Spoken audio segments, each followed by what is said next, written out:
समझ में आया? आप लोग मुझे ये बताइए कि जब हम खाना खाते हैं, रोटी वोटी चबाते हैं देर तक, तो हमें कुछ देर बाद मीठी क्यों लगने लगती है? स्टार्च नहीं, स्टार्च तो शुगर में बदल जाता है। सुक्रोज जी, सुक्रोज नहीं, एक टायलिन, टायलिन नामक एक प्रोटीन पाई जाती है, उसके कारण जो है एंजाइम होता है। इसी के कारण जो है जब हम काफी देर तक रोटी को मुंह में चबाते हैं तो जो रोटी स्टार्च होती है वो फिर सुक्रोज या माल्टोज में चेंज हो जाती है।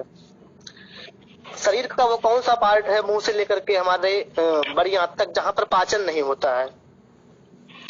ग्रास नली। ग्रास नली, जी बिल्कुल। और कोई? बिल्कुल सही आपका आंसर है, ओइसोफेगस जिसे बोलते हैं, ग्रास नली, यहाँ पर कोई पाचन नहीं होता है।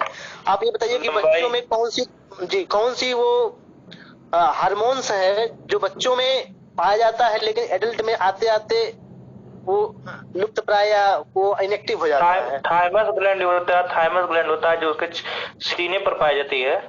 नहीं, मैं ग्रंथ की बात नहीं कर रहा हूँ, मैं हार्मोन्स की बात कर रहा हूँ। आप ध्यान से सुनिएगा मेरी बात। आपका जवाब बिल्कुल सही है, लेकिन मैं एक हार्मोन्स की बात कर रहा हूँ। ठीक।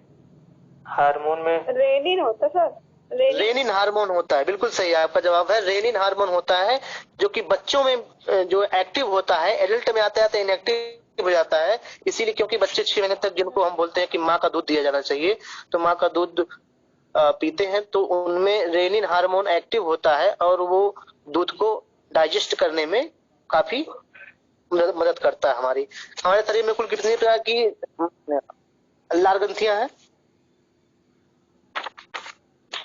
मुंह में कितनी लाल ग्रंथियां पाई जाती हैं? 2 प्रकार की लाल ग्रंथियां हैं। 3 प्रकार की हैं। किन प्रकार की? कल मैंने आप लोगों को लाल ग्रंथियों के बारे में कुछ बताया था, शायद आप लोग उसको देखे नहीं होंगे। सर बताए थे 3 ग्लैंड। पैरोटिड ग्लैंड है जिसे मम्स ग्लैंड कहते हैं। यस सर, सबलिंगुअल है और सबलिंगुअल और एक और कोई है जी, सबमैंडिबुलर ग्लैंड। जी, सबमैंडिबुलर ग्लैंड। और एक ग्लैंड और होती है मैक्सिलरी ग्लैंड, वो आप में नहीं पाई जाती है लेकिन खरगोश वगैरह में पाई जाती है। और यही मैक्सिलरी ग्लैंड आगे चल करके सांपों में यही लाल ग्रंथि वो विष ग्रंथि के रूप में बदल जाती है। जब सांप काटता है तो ये मैक्सिलरी ग्लैंड विष ग्रंथि के रूप में उसमें पाई जाती है और विष निकालने का काम करती है। आप लोग एक चीज का ध्यान रखिएगा, सांप में वो कौन सी हड्डी है जो नहीं पाई जाती, हम लोगों में पाई जाती है? हमारे चेस्ट पे एक हड्डी पाई, कल मैंने इसकी बात की थी आप लोगों से, स्टर्नम।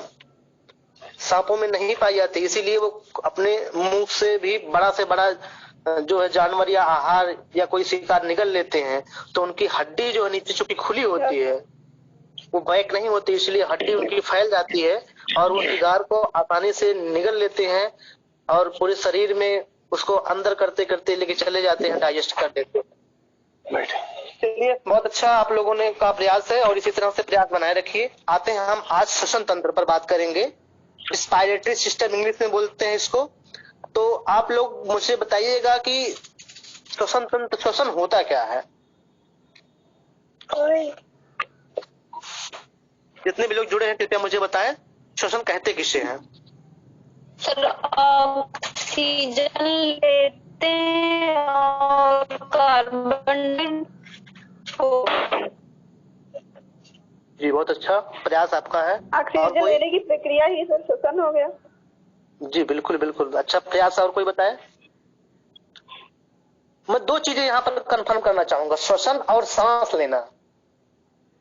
अब आप बताइए, सांस और श्वसन सर जो है श्वसन सर एक प्रकार हम कर, यह एक ऑक्सीकरण प्रक्रिया है जिससे जो हमको श्वास लेने पर हमको शरीर को इसमें से हमारा जो होता है क्या H2 है, क्या बोलते हैं, ऑक्सीजन।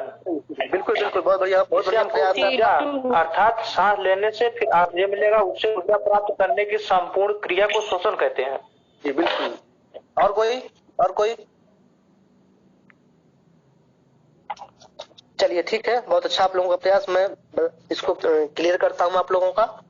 चाहे वो कोई जंतु हो या कोई पादप हो, श्वसन की क्रिया सजीवों में ही होती है, अर्थात यह एक जैविक क्रिया है, अजैविक क्रिया नहीं है। अर्थात जो कोई जीवधारी होगा, चाहे वो पादप हो चाहे वो जंतु हो, इन दोनों में ही श्वसन क्रिया होगी।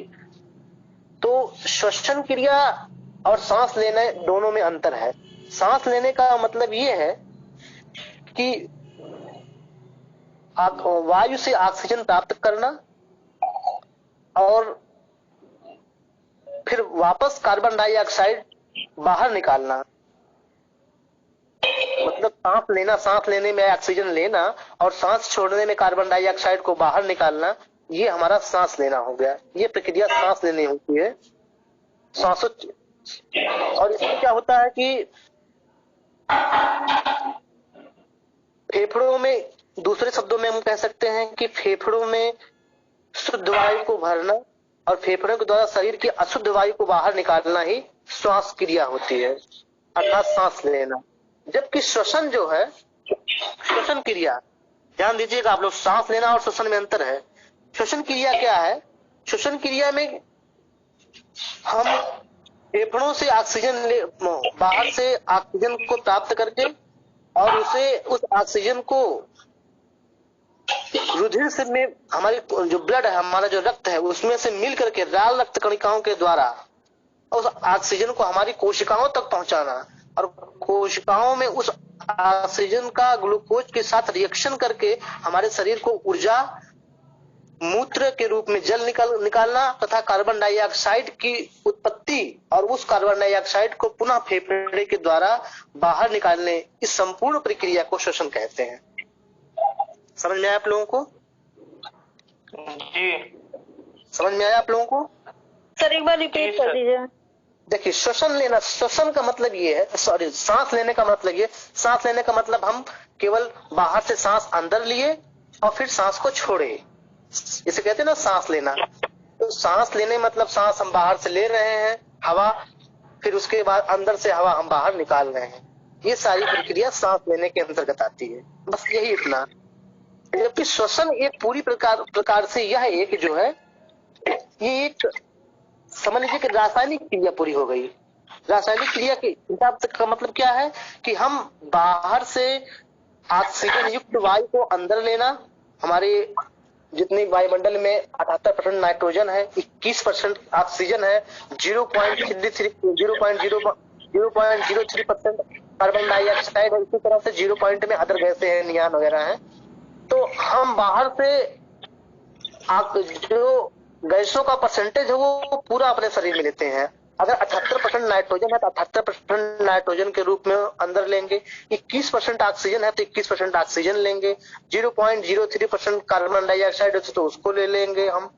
जाती तो संपूर्ण गैसें हमारे शरीर में है, लेकिन हमारे शरीर में जो हीमोग्लोबिन है वो रिएक्शन जो है वो ऑक्सीजन का उससे होता है, और वो इस प्रकार से हमारे शरीर में बाहर से ऑक्सीजन युक्त वायु को अंदर लेना, उस ऑक्सीजन को हमारे लाल रक्त कणिकाओं द्वारा ऑक्सीजन से क्रिया करके कोशिकाओं तक उसको पहुंचाना और पुनः कोशिकाओं में ग्लूकोज के साथ एक साथ रिएक्शन होकर के हमारे शरीर को ऊर्जा, मूत्र के रूप में जल तथा कार्बन डाइऑक्साइड गैस का निर्माण करना। इस कार्बन डाइऑक्साइड गैस को फेफड़ों के द्वारा बाहर निकालना वापस, यह संपूर्ण प्रक्रिया श्वसन कहलाती है।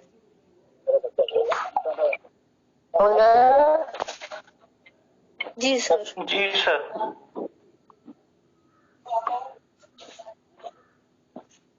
श्वसन में भी हमको ऊर्जा मिलती है, ऑक्सीजन का प्रयोग होता है, और दूसरी चीज यहीं पर हम बताना चाहेंगे कि दहन अर्थात जलना जो होता है, इसमें भी ऑक्सीजन का प्रयोग होता है, इसमें भी हमको ऊर्जा मिलती है। लेकिन श्वसन और दहन में अंतर होता है। श्वसन क्रिया केवल सजीवों में होती है, जबकि दहन क्रिया जो जलना होता है, जलना जो है वो एक अजैविक क्रिया या निर्जीव मतलब कह सकते हैं, यह जैविक क्रिया नहीं है, यह एक रासायनिक क्रिया है।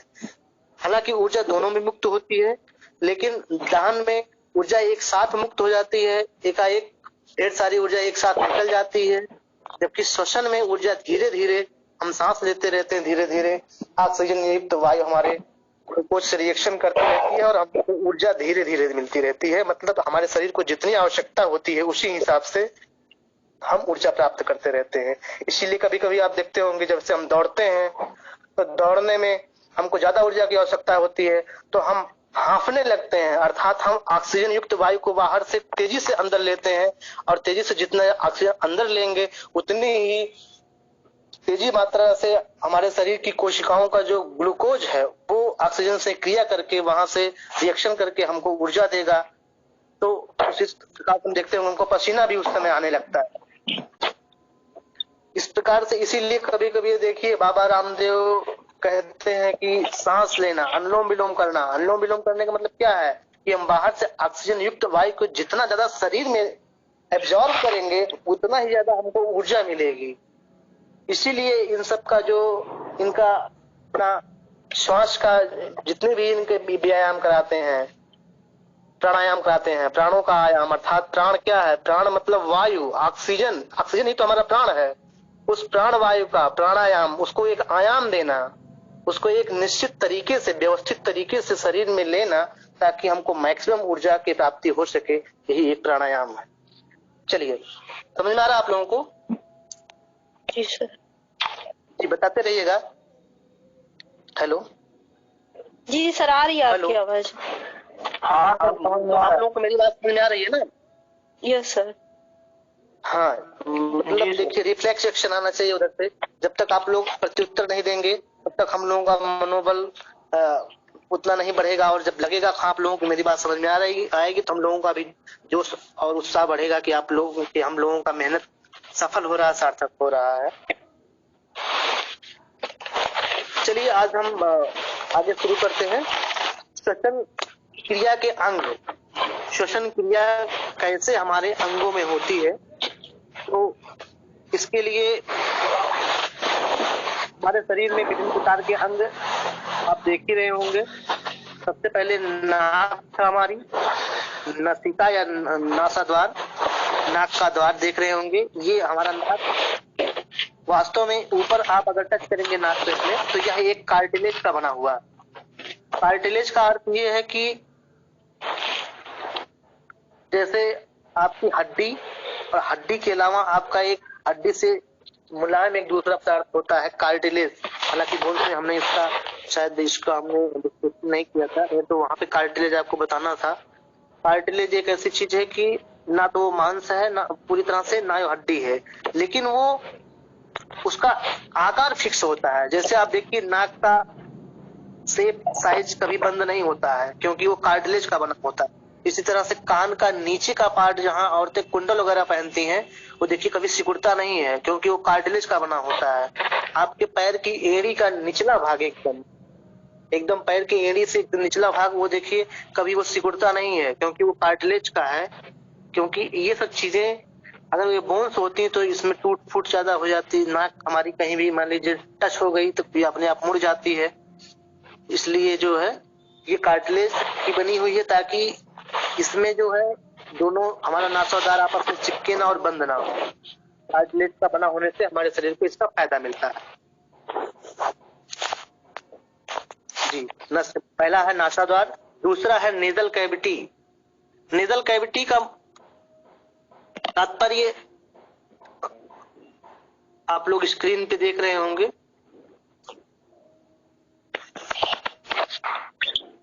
आप लोग दिखाई दे रहा है? हेलो जी सर। स्क्रीन पे आप लोगों को एक फिगर दिखाई दे रहा होगा। आप लोगों को दिखाई दे रहा होगा नोज, जहां से हम सांस अंदर लेते हैं। ये आप लोगों को नोज दिखाई दे रहा होगा, ये पार्ट यहाँ पर। उसके बाद आपका नेजल चैम्बर, ये आपका नेजल चैम्बर। यहाँ पर जब हम बाहर से ऑक्सीजन युक्त या बाहर से वायु अंदर लेते हैं तो वायु में उपस्थित धूल के कण यहाँ पर हमारे नाक में देखते होंगे छोटे छोटे बाल होते हैं। उन धूल कणों से वो धूल कण इन बालों से चिपक जाते हैं ताकि ये हमारे शरीर को साफ हवा मिल सके। और इसके अलावा यहाँ पर कुछ म्यूकस होता है। म्यूकस मतलब चिपचिपा पदार्थ, आप देखे होंगे जब आप कभी नाक में अंगुली डालिए तो चिपचिपा चिपचिपा पदार्थ होता है। वो पदार्थ इसलिए होता है कि जो वायु में उपस्थित धूलकण आल से न चिपक पाए हों, उनको, उन धूलकणों को यहाँ पर जो चिपचिपा पदार्थ होता है म्यूकस, वो चिपका लेता है ताकि हमारे शरीर में अंदर बिल्कुल साफ वायु।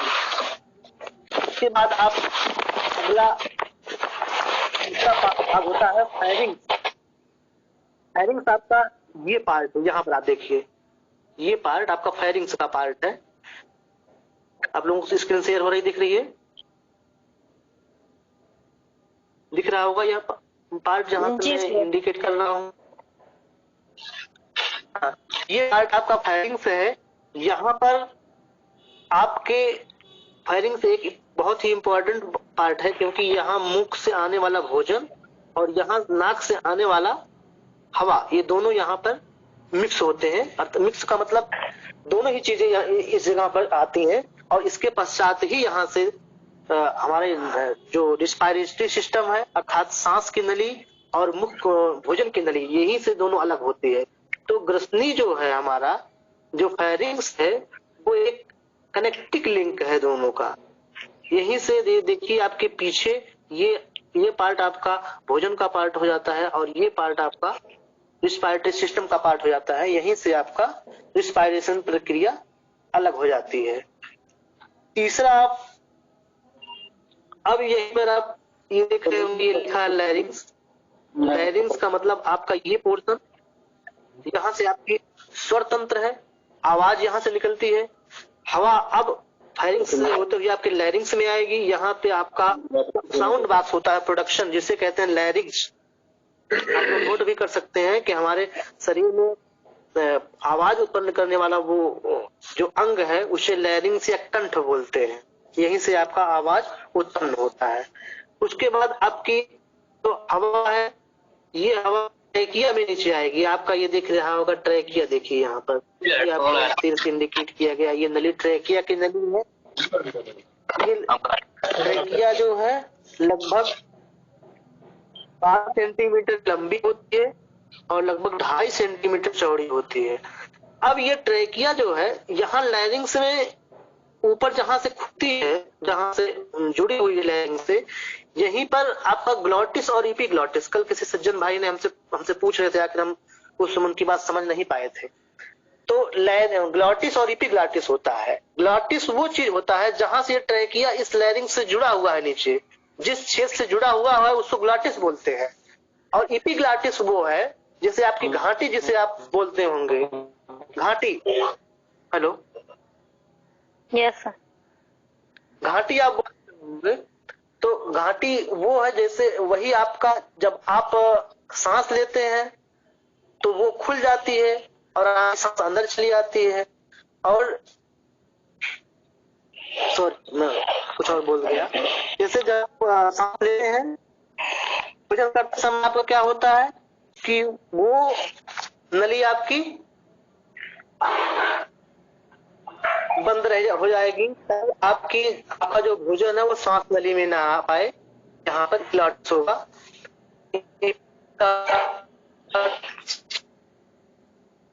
इस क्षेत्र पर आकर के आपको ढक लेगा ताकि भोजन सांस नली में ना आ पाए। तो इपीग्लॉटिस बहुत इम्पोर्टेंट पार्ट हो जाता है, जहाँ की आपका भोजन आपकी श्वास नली में आने से रुकता है। इंपॉर्टेंट क्वेश्चन को आप याद रखिए कि ग्लॉटिस और इपीग्लॉटिस। इपीग्लॉटिस क्या करेगा, वो आपके ग्लॉटिस छिद्र को, अर्थात जहां से आपका श्वास नली से ट्रैकिया अर्थात श्वास नली का जो छिद्र है उसमें भोजन ना आने पाए, इसके लिए आपका श्वास नली को ऊपर कवर किए रहता है और वो भी कार्टिलेज का बना होता है। आप देखते होंगे वो, आप मुंह खोल के मुंह खोलेंगे तो आपको छोटा सा एक निकला हुआ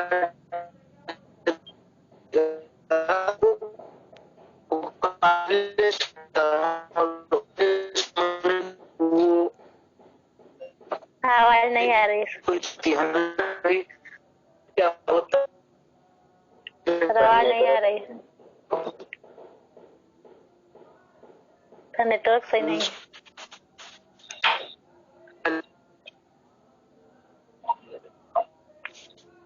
हेलो, आवाज आ रही है? नहीं सर, बिल्कुल नहीं आ रही। कब तक की आ रही है? हेलो, हाँ सर।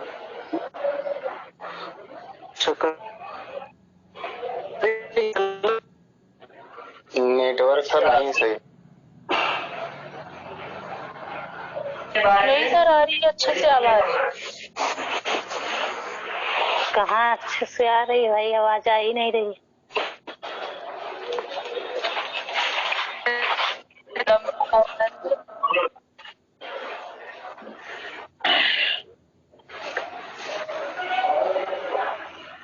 आवाज मेरी? नहीं सर। हेलो, नहीं गई? अब आई है सर, अब आई है। थोड़ा बहुत दिक्कत हो सकता है कहीं कभार, क्योंकि नेटवर्क का मामला है तो समस्या हो जाती है। ये जी स्क्रीन सर, आप लोगों को दिख रहा होगा। और जहाँ भी मेरे समझाने में अगर कहीं कुछ नहीं समझ में आएगा उसको तुरंत नेटवर्क तो यहाँ मेरे यहाँ पूरा फिर। चलिए देखिए आप लोग, सर ये रिपीट कर दीजिए सर, एपिग्लॉटिस। हाँ मैं बता रहा हूँ आपको। देखिए, ये जो आपका ट्रैकिया का पार्ट है, ये ट्रैकिया देख रहे हैं नीचे, ये पार्ट, ये इस लैरिंक्स से, ये आपके स्वर बाक्स से नीचे जहाँ पे जुड़ेगा, यहीं पे आपका ग्लॉटिस होगा। ग्लॉटिस का मतलब वो छेद जिस चीज से जुड़ता है ट्रैकिया लैरिंग से, उसे ग्लॉटिस बोलते हैं। और इस छेद से हवा जो है, यहाँ पे आप देखिए, यहाँ पे इस पार्ट पे आपका ये थोड़ा सा ये चीज देख रहे हैं, मैं तो कलर चेंज करता हूँ।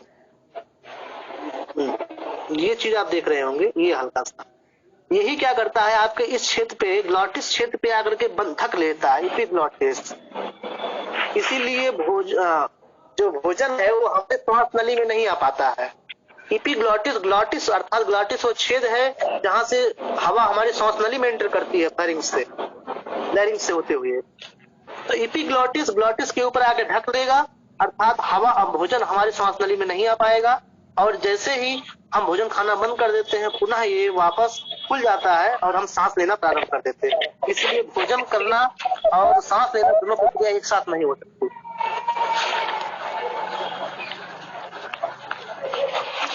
क्या हुआ, समझ में नहीं आ रहा है?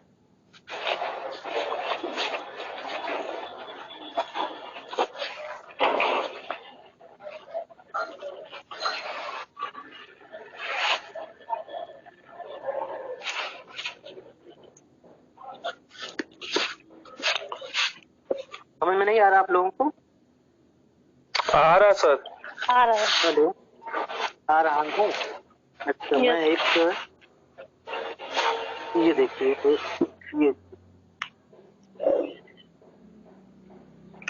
ये आप लोग इस पे दिखाई दे रहे हैं स्क्रीन पे? नहीं सर। सर नेटवर्क प्रॉब्लम है। दिखाई दे रहा है? नहीं सर, कुछ भी नहीं। हाँ सर, आ गया। स्क्रीन पे दिखाई दे रहा है? हाँ, ये आप लोग इसको देख लीजिए और इसको नोट कर लीजिए। या तो हो सकता है, या तो आप लोग ऐसा कि स्क्रीनशॉट ले लीजिए इसका। जी ले लिए हैं? जी सर। हाँ, यही एपिग्लॉटिस क्या करेगा, जो ग्लॉटिस है हमारा, अब आप पुनः जो है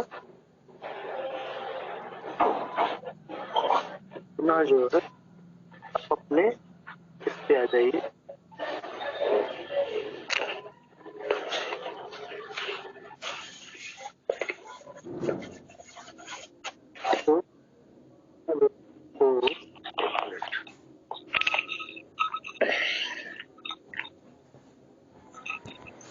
ये देखिए, अब आपको समझ में आ गया होगा कि एपिग्लॉटिस ही ग्लॉटिस के छेद को यहाँ पे ढक लेगा और ढकने के पश्चात जो है आपका भोजन आपकी श्वास नली में आना बंद हो जाएगा।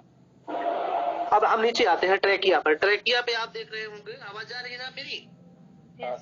जी हेलो, यस सर, आ रही। अब आप ट्रैकिया देख रहे हैं। ये क्या होती है, हमारे लैरिंक्स तथा इसकी लंबाई लगभग 12 सेंटीमीटर होती है और 2.5 सेंटीमीटर चौड़ी होती है। आप देख रहे होंगे ट्रेकिया में छोटा छोटा ये सफेद रंग का ये निशान बना हुआ है, देख रहे होंगे ये जी सर। क्या होते हैं? इलास्टिक आपके छल्ले होते हैं, बोन के हड्डियों के लचकदार हड्डियों के छोटे छोटे छल्ले पड़े होते हैं हमारी इस श्वास नली में। और ये इसलिए पड़े होते हैं क्योंकि श्वास नली मांस की बनी होती है। अगर ये श्वास नली में छल्ले ना हो तो हमारी श्वास नली चिपक जाएगी और फिर हमारा सांस लेना बंद हो जाएगा। ये छल्ले क्या करते हैं कि श्वास नली को एकदम हूबहू ऐसे ही नली की तरह, ट्यूब की तरह बनाए रखते हैं ताकि श्वास हमेशा आता जाता रहे, चाहे हम सोते रहें, जगते रहें, दौड़ते रहें, काम करते रहें। ये छल्ले की वजह से हमारी श्वास नली हमेशा खुली रहती है। और इसको एक छोटे से उदाहरण के द्वारा हम इस प्रकार से समझेंगे। जब कोई व्यक्ति फांसी लगा देता है, कृपया कोई बच्चा है शायद आप लोग म्यूट कर ले अगर किसी का डिस्टर्ब हो रहा है।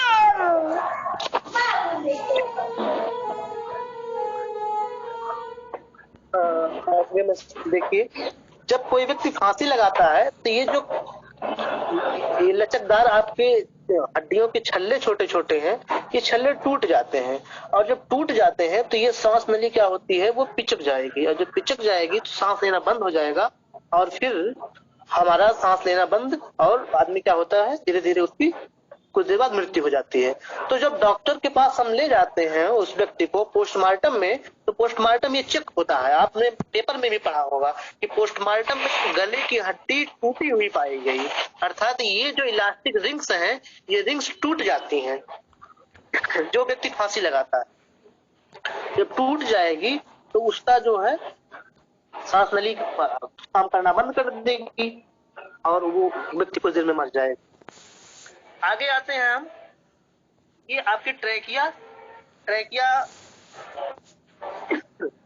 ये दो भागों में आप देख रहे हैं, इधर और इधर। कलर चेंज कर दूं। ट्रेकिया आपकी एक देखिए इधर और इधर दो भागों में बट गई है। इसे ब्रोंकाई बोलते हैं। क्या बोलते हैं? ब्रोंकाई। ब्रोंकाई समझ आ रहा है?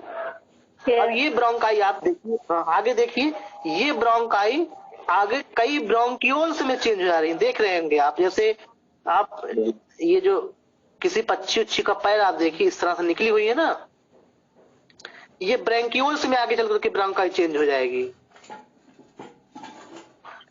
देख रहे होंगे आप लोग? यस। ये ब्रोंक्यूल्स में चेंज हो जा रही है ब्रोंकाई, कई ब्रोंक्यूल्स में। और उसके बाद ये ब्रोंक्यूल्स आगे चल करके एल्वियोलाई में, यहाँ देखिए अब एल्वियोलाई में चेंज हो जा रही हैं ये ब्रोंकियाई। फिर आपको आगे चल करके ब्रोंक्यूल्स एल्वियोलाई में चेंज हो जाती हैं। आप यहाँ फिगर में भी देख रहे हैं ट्रेकिया ब्रोंक्यूल्स में चेंज हो रही है, ब्रोंक्यूल्स ब्रोंकाई में, और फिर ये ब्रोंकाई एल्वियोलाई में आप यहाँ देख रहे होंगे सारी एल्वियोलाई में। तो एल्वियोलाई को हम हिंदी में कूपिका या वायुकोश बोलते हैं।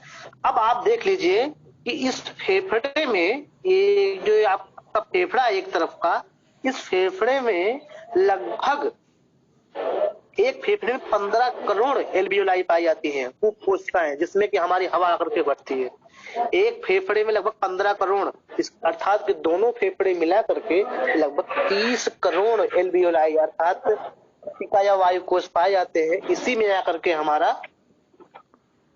हमारी वायु बढ़ती है। यहाँ पर दो क्वेश्चन आपके बहुत ही इंपॉर्टेंट है, नोट करने लायक, कि मनुष्य में सांस लेने की दर लगभग कितनी होती है? कोई बताए इसमें से? सांस लेने की दर 1 मिनट में 72 बार सर। चलिए मैं बता रहा हूँ, 16 से 18 बार प्रति मिनट में होती है। एक सामान्य औसतन 16 से 18 बार, हाँ 16 से 18 बार 1 मिनट में सांस लेता है, जबकि बच्चा जो है वही 24 से 26 बार सांस लेता है। छोटा बच्चा होता है 24 से 26 अब आपको मैं समझाना चाहूंगा कि कैसे हमारा ये हवा फेफड़ों से होते हुए कैसे हमारी कोशिकाओं में जाती है। होता कुछ इस तरह से है कि यहाँ से आप लोग फिगर में बने रहिएगा, यहाँ से फेफड़ों में क्या होता है, रक्त भरा होता है, ब्लड, और ब्लड में होती है हमारी 3 कोशिकाएं, आरबीसी, डब्ल्यूबीसी और प्लेटलेट्स। उसको आगे हम ब्लड वाले पोर्शन में डिटेल बताएंगे सबके बारे में। तो इन अब सब तक मेरी आवाज जा रही है ना? बहुत इंपॉर्टेंट टॉपिक बताने जा रहा हूँ मैं, इस पर ध्यान रखिएगा। हेलो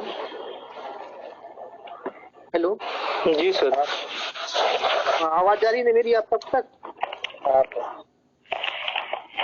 जी सर आ रही है। एक इम्पोर्टेंट चीज, हाँ इम्पोर्टेंट चीज बताने जा रहा हूँ, ध्यान रखिएगा कि यहाँ पर जब हम ऑक्सीजन युक्त वायु को अंदर ले आते हैं, ऑक्सीजन यहाँ पर ब्लड की, रक्त की आरबीसी से क्रिया कर लेता है। आरबीसी में हीमोग्लोबिन होता है, हीम प्लस ग्लोबिन।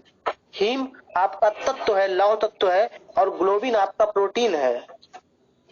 क्वेश्चन यहाँ से निकलता है कि हमारा रक्त लाल क्यों होता है, कोई बताए? हीमोग्लोबिन के कारण।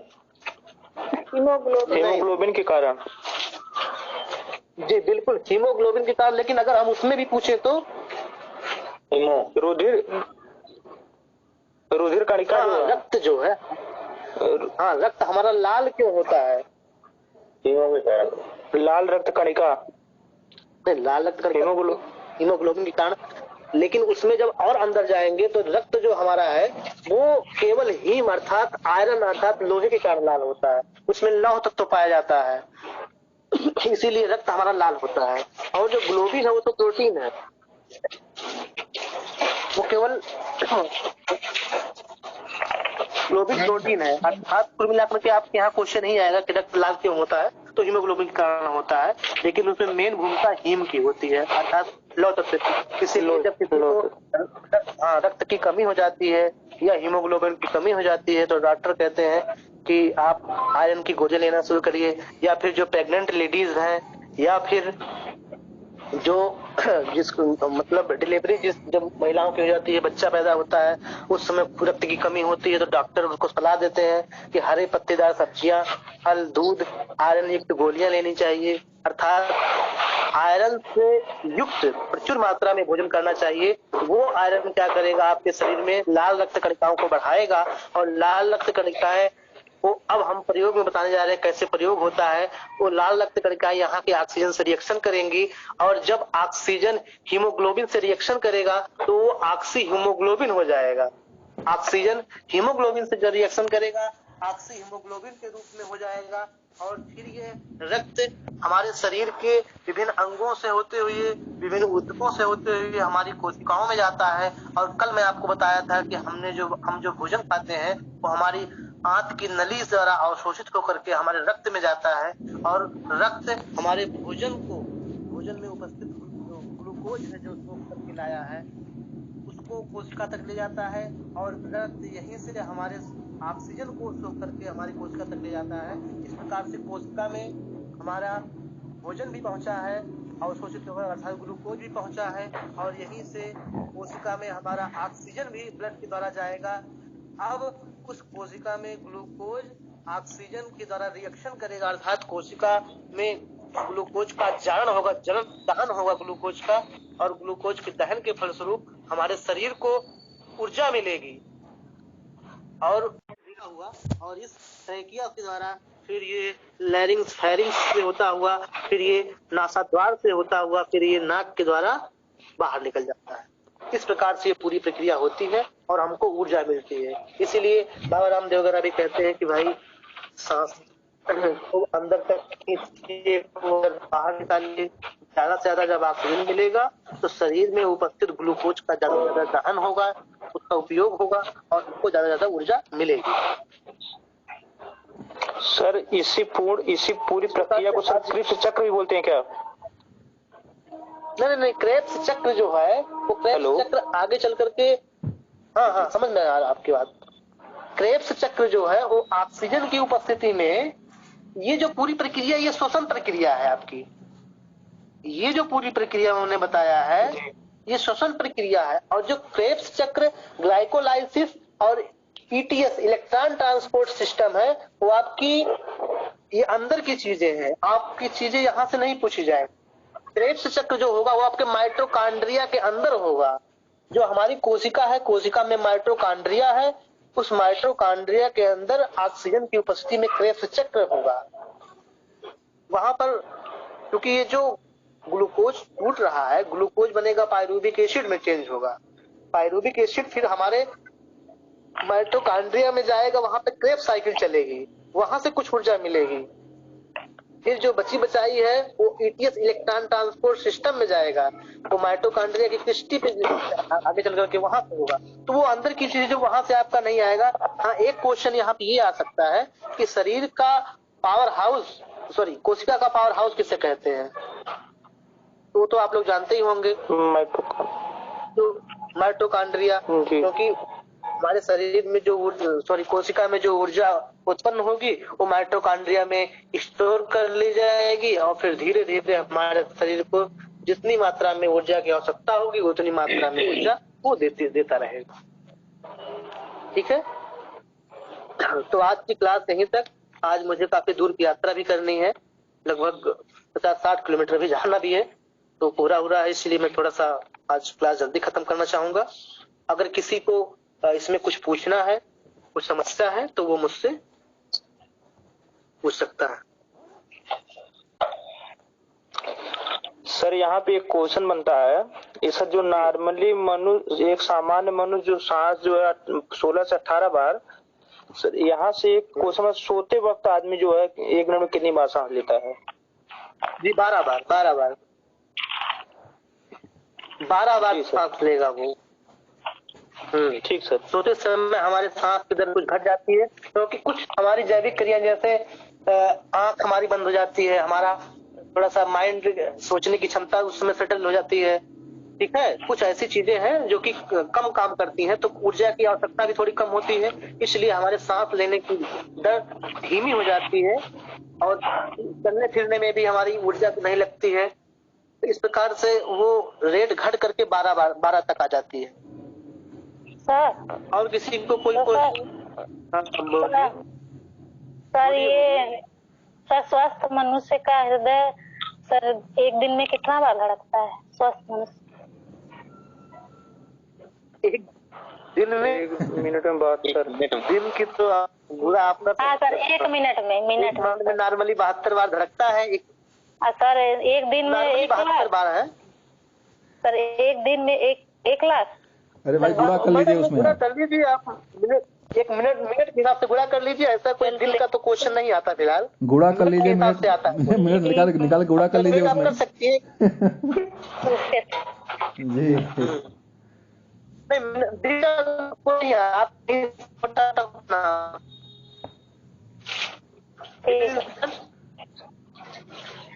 4560 1 घंटे में हो जाएगा। अरे सही बात है भाई, वो लगा जी बता रहे हैं। और अकल उसमें हमने पाचन में एक सर आज